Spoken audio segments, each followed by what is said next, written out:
يا صباح الفل. قبل ما ابدا الحكايه عايزك بس تقوم تبص على المرايه على رقبتك للحظه واحده، ولو عندك طفل كمان بص على رقبته هو كمان. كان في اعلان زمان بيقول قوم اطمن على فلوسك. انا بقول لك قوم اطمن على رقبتك، لان اوقات علامه صغيره جدا مكان محدش بيركز معاه خالص ممكن تكون اول كلمه في حكايه صحيه كبيره جدا لسه ما بدأتش تتحكي. من فترة كده وفترة كبيرة دخلت لي سيدة تقريبا في أوائل الأربعينات. كانت كانت من الناس اللي أول ما تشوفهم تحس كده إنها شايلة حمل سنين طويلة فوق كتفها. كانت مبتسمة وبتتكلم بهدوء وكل حاجة فيها بتقول أنا بخير، لكن ملامحها كانت بتحكي حكاية تانية خالص، حكاية تعب متراكم وإرهاق بقى جزء من شكلها اليومي، لدرجة إنها نفسها ما بقتش واخدة بالها منه وإن في مشكلة أصلا عندها. قعدت قدامي وقالت لي أنا حاسة إن جسمي بيتغير، ما بقتش فاهمة مالي.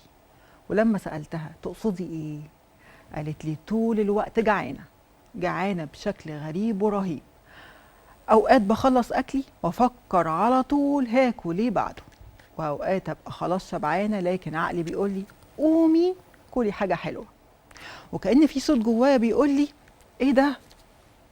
روحي كلي حاجة مسكرة دلوقتي حالا.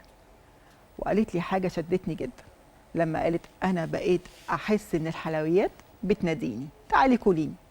ضحكت، لكن الحقيقة إن كلامها كان أعمق بكتير من الضحكة اللي أنا ضحكتها، لأنها كانت بتحكي حكاية عن معركة يومية عايشاها مع نفسها. كل يوم تقرر تبدأ من جديد، وكل يوم تلوم نفسها لأنها رجعت لنقطة الصفر ورجعت للنقطة اللي كانت واقفة عندها.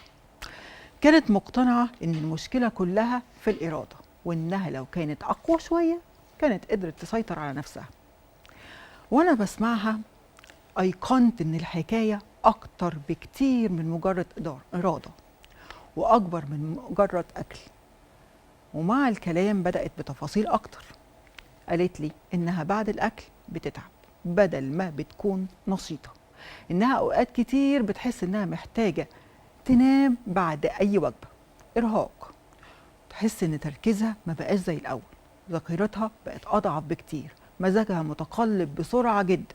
ولما تنام حتى لو بتنام ساعات كفاية وساعات كتير بتصحى تعبانة كأنها ما نامتش أصلا ولا ساعة. ولما سألتها وأخبار الوزن إيه؟ قالت لي الزيادة كلها تقريبا في منطقة البطن والوسط. الأنسولين ده بيتصنع في مكان اسمه البنكرياس، وبيخرج منه علشان يفتح الأبواب للخلايا يدخل السكر يدي الطاقة.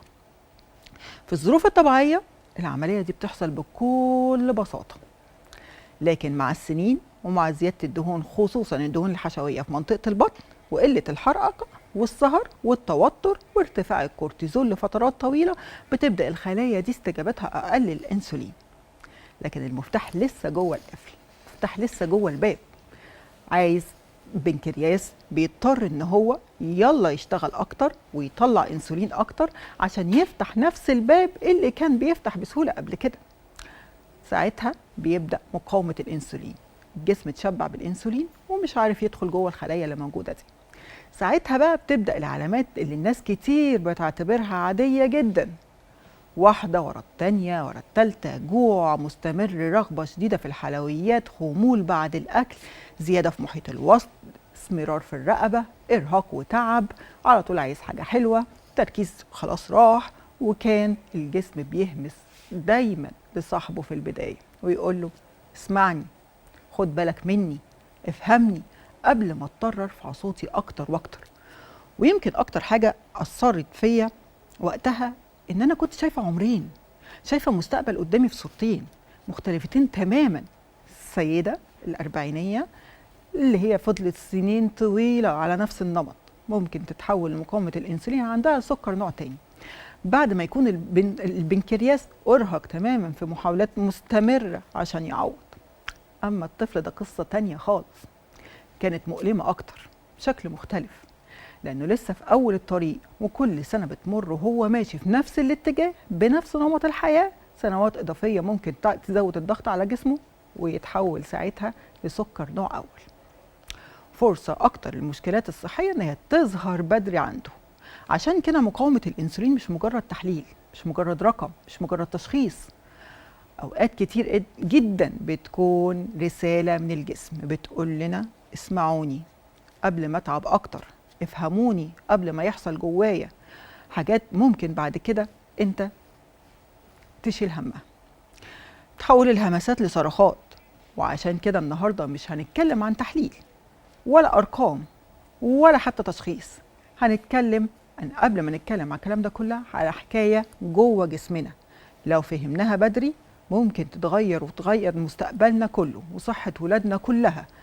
بعد الفاصل إن شاء الله بيسعدني أن أرحب بضيف الكريم الأستاذ الدكتور مجدي مرشد، وكيل لجنة الصحة بمجلس النواب وأستاذ طب وجراحة العيون، اللي هيساعدنا نفهم الصورة بشكل أعمق ونعرف إزاي نحمي نفسنا وولادنا من مقاومة الأنسولين ومن كل الأمراض اللي ممكن دلوقتي بقت بتظهر بدري عن المفروض يكون السن اللي يكون موجود فيه.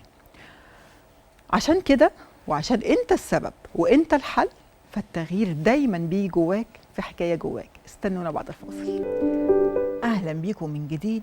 يمكن قبل الفاصل كنا بنحكي عن رسائل الجسم اللي أوقات كتير بتوصلنا للمرض، وعلامات كتيرة صغيرة ممكن ناس كتير تعتبرها عادية، ولكنها في الحقيقة بتكون محاولة من الجسم مستميتة علشان ينبهنا إن في حاجة محتاجينها وانتباه أكتر. اسمعني واسمع جسمك. الحقيقة إن مقاومة الأنسولين أو السمنة أو حتى الأمراض المزمنة عموما مش مجرد مشكلة منفصلة، لكن جزء منها كبير جدا بتمثل الوعي الصحي.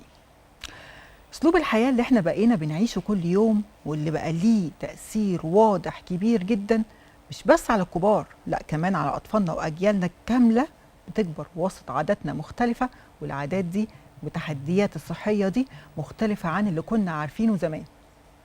وعشنا النهاردة مش هنتكلم بس عن مقاومة الأنسولين، لكن هنتكلم عن الصحة بشكل عام بشكل أشمل، عن أهم التحديات الصحية اللي بنواجهها، وعن الأخطاء اليومية اللي ممكن نكون بنعملها من غير ما ناخد بالنا ومن غير ما نحس إنها بتتأثر على صحتنا أو على صحة أولادنا.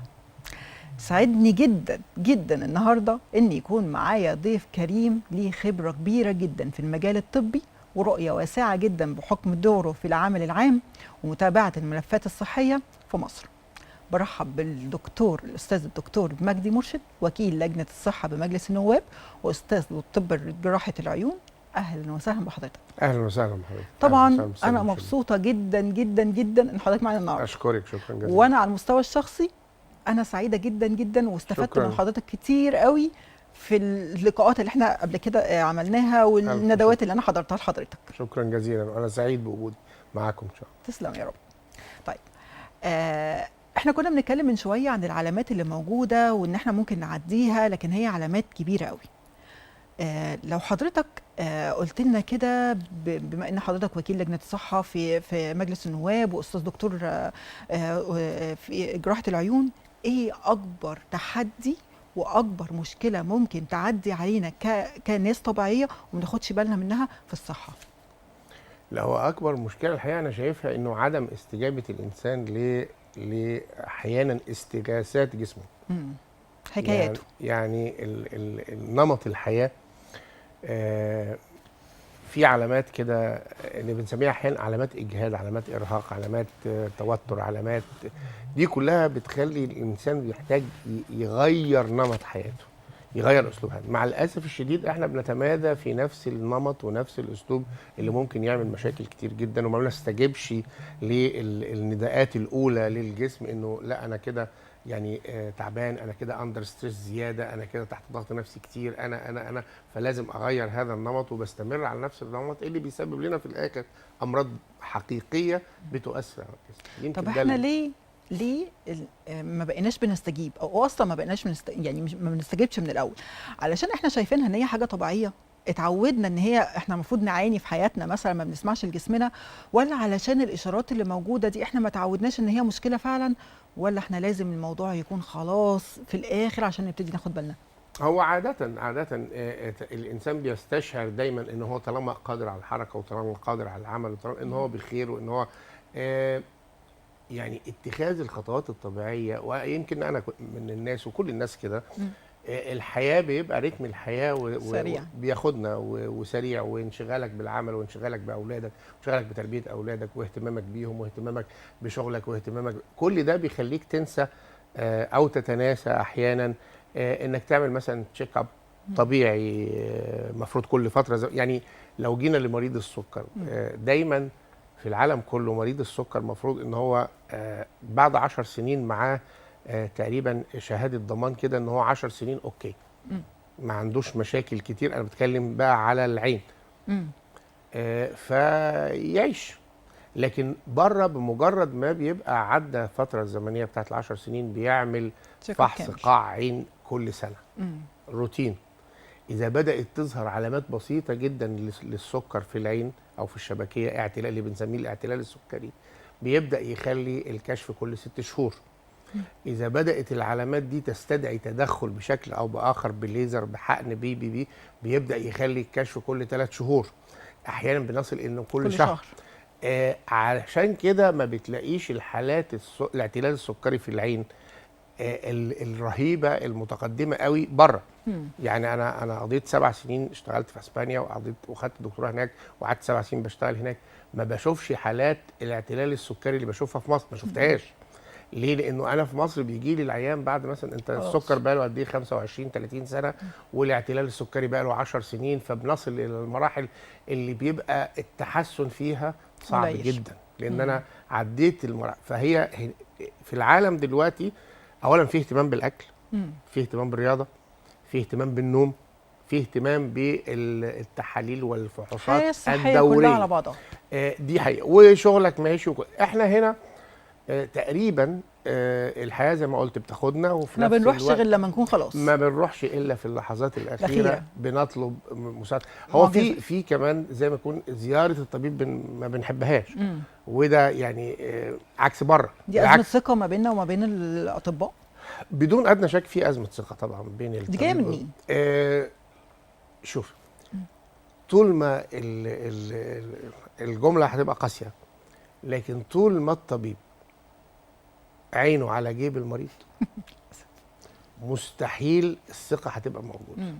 اللحظه الوحيده اللي يبقى فيها الثقه موجوده بين الطبيب والمريض لما الطبيب يعمل عمله وما ياخدش المقابل مباشر من المريض، او ما ياخدش اكتر، يعني لا ما يطلبش ما منه ياخدش اكتر من مقابل كده. مباشر باي شكل، ما ياخدش المقابل مباشر من المريض، بياخد المقابل زي العالم من كله الوزارة. من خلال شركات تامين خاصه او عامه او تامين صحي للدوله او كده، والمريض والطبيب كل اللي بينهم مرض، تشخيص، علاج، دون طبعا. دخول اطلاقا في الناحيه الماليه.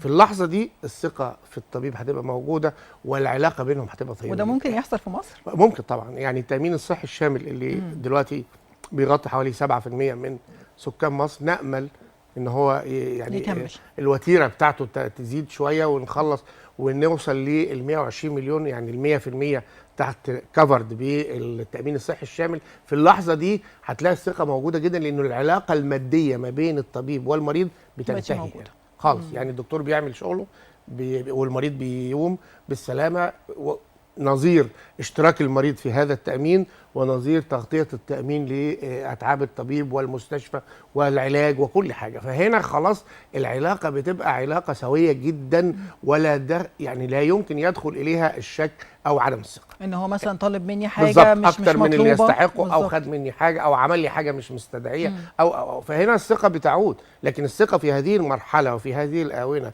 بين الثقة بين الطبيب والمريض الحقيقة لا مش موجودة بالشكل المرضي للطرفين. طيب نرجع شوية لموضوع العين. ايه اللي انا حضرتك ممكن تبص في عينيه مثلا وتقول ده هي عنده مشكلة او هيحصل له مشكلة؟ لا هو في حاجات كتير قوي. وبعدين هي برضه عشان يمكن حضرتك في المقدمة وده دارج جدا، احنا دايما بنقول طب وجراحة الاعين مم. او العين، لكن ليست مش العيون. العيون. مم. العيون هي جمع العين اللي بتخرج منه الماء اوكي. اما الاعين فهي جمع العين التي تبصر. مم. ده في اللغه معلومه العربيه. حلوه. ده في المعجم، اللغة يعني العربية. في المعجم طبعا. مم. فلا العين هي مرآة الجسم ده، يعني مم. دي شيء معروفه، وهي الحقيقه فيها من الاسرار الكثيره، لدرجه ان احنا وصلنا دلوقتي بعد ما كنا بنعمل بصمه الصواب يبقى بصمه العين. واللسان، بقت بصمه العين، وهي تميز اعتقد، يعني هو في علم اسمه ايرودولوجي دلوقتي موجود، علم غير معترف به لكن موجود في العالم. انا كنت درسته في اسبانيا فتره، وفي كندا كنت يعني حضرت حوالي شهر فيه. هو دراسه ما تقوله العين. مم.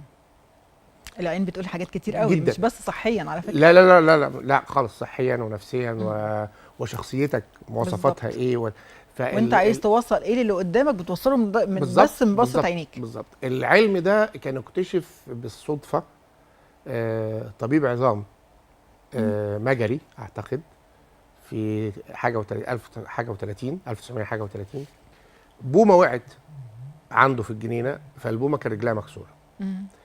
فخدها طبعا، عين البومه كبيره واسعة. جدا وواسعه، ويعني بيركز فيها، وقعد يبص فلاقي بقع بنيه البنيه في العين.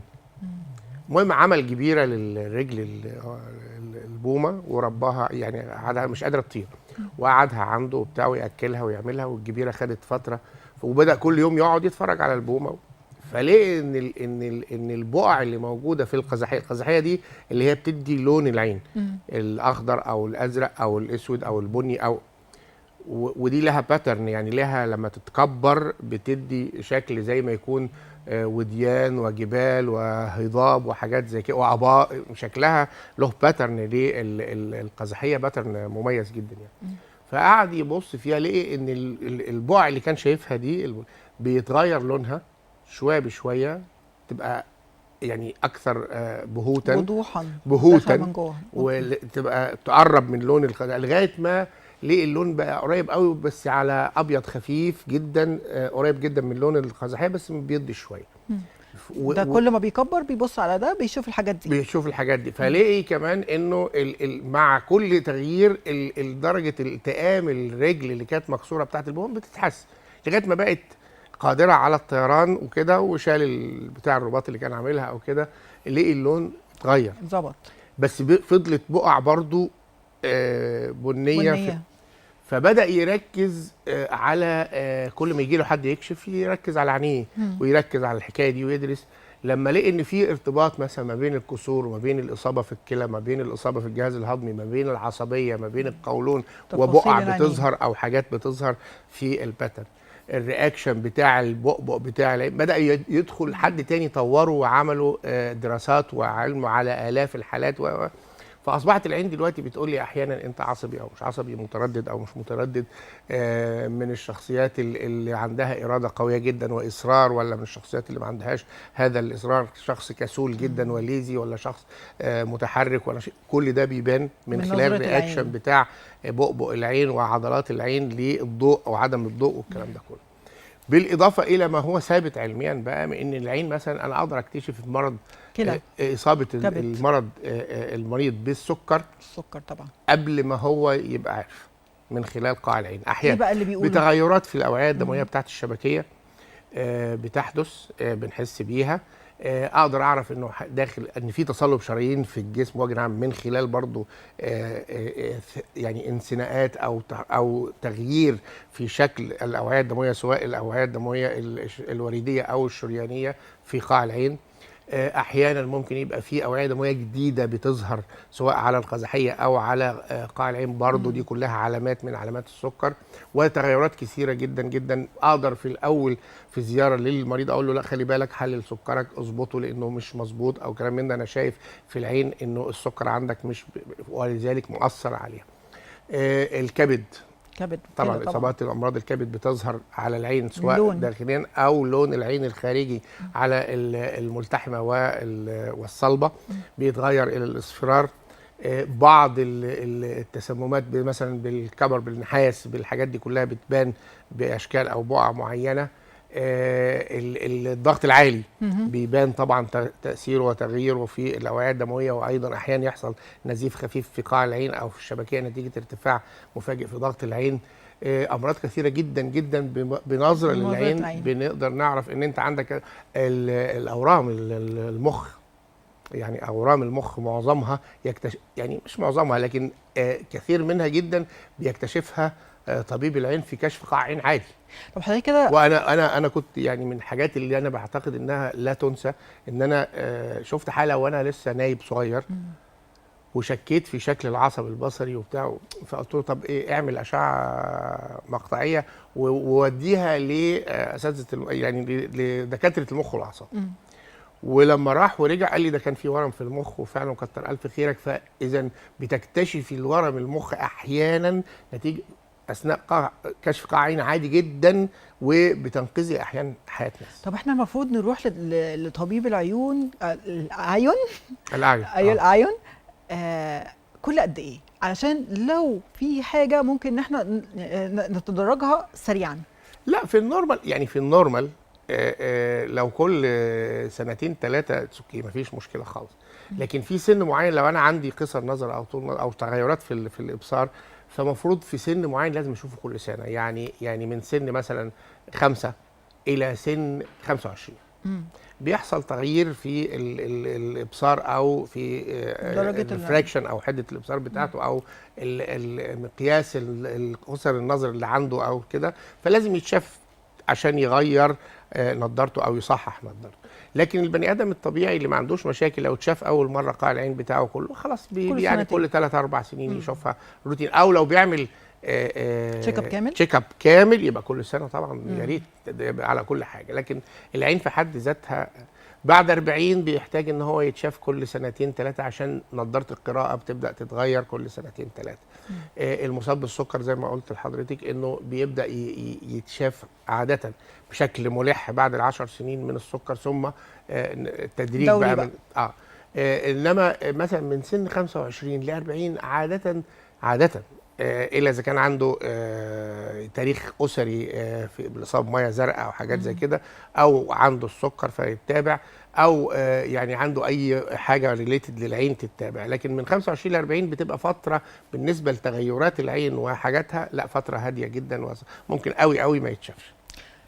الشاشات والموبايلات والتابلت والتلفزيون والكلام ده كله بقى بيسرع ان يبقى فيه مشكله في العين؟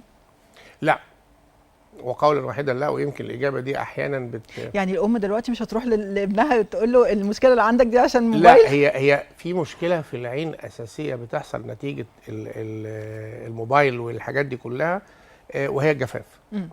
المفروض العين ترمش مثلا 13 مره في الدقيقه، لما بيبقى قدام موبايل او قدام فيديو جيمز او قدام حاجات زي كده بترمش مثلا من 3 ل4 مرات. فالدموع اللي في العين دي بتتبخر. لما بتتبخر بيحصل جفاف. الجفاف بيخلي الغدد اللي موجوده في الجفون تطلع ماده لزجه شويه وثقيله، واحيانا تقفل الفتحات بتاعه الغدد دي، وندخلنا في سيركل بتاع الجفاف على طول. فدي المشكله الكبرى اللي بيعملها الموبايل والتاب والحاجات دي على الشاشات على العين. انما التاثير على قوه الابصار وعلى انكسار العين لا قولا واحدا.